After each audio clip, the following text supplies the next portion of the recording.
Hi, my name is Matt Carroll with World Class Coaching, and with the help of Academy Sports Coach 2025, I want to talk to you about a session that we worked on in our podcast with Coach Shamus Matthews from Albright College. So the drill that he discussed was a 4v4+3. Again, really what we're working for in the podcast is simple drills that are applicable to your everyday sessions. You can go off and find really elaborate drills that go into a lot of detail, but here we're really looking for the day-to-day bread and butter stuff that you can just immediately utilize, and it's simple and the players understand it. You can get right into playing, and I really loved actually utilizing this drill.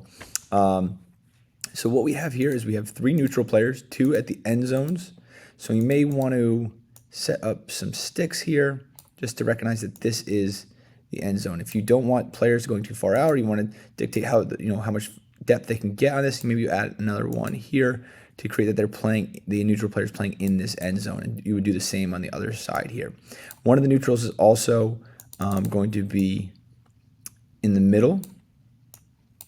So we'll have 8 players plus 1 in the middle with 2 end zone players at either end.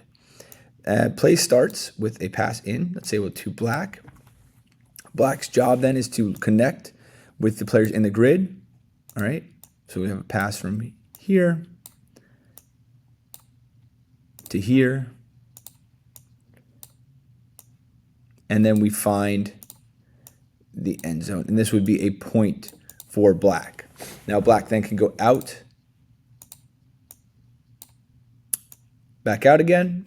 We skip this player, and if we can get it end to end, we get another point here. Now if yellow is able to intercept here, they intercept this pass, then yellow can then immediately play to one of the end zones, and we get the process again. So the idea is that the players are consistently going back and forth, trying to get end to end. So what we're looking for here is offensively, we want to see width.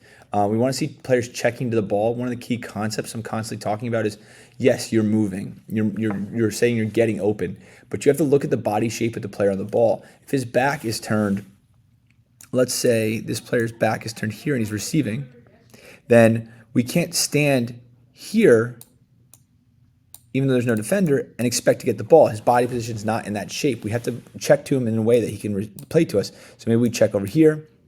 Defender clear. This player moves, defender clears, and we have an option that we could play short here.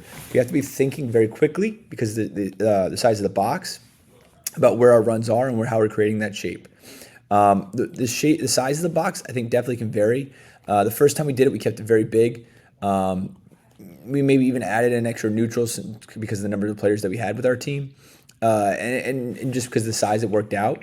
And then we made it very, very narrow and just kept kind of narrowing it down to the point where we had about a 20-foot by 40-foot box, and they were able to play pretty quickly within it. And that's for a high school age level team. So defensively, though, we're looking to combine. We're numerically at a disadvantage, so we want to make the field small. We want to make sure that players are denying outlets forward, forcing negative passes, and making sure that we're exhibiting compactness in our defensive shape here. So essentially, it's a very simple drill. It doesn't take a lot of cones to get set up, just a couple pennies and a couple cones, and you really get this one going. And I think it really does work on your players, your off-the-ball movement, your connectivity in small areas, and then defensively working to deny numerical overloads and essentially force the offensive players into traps.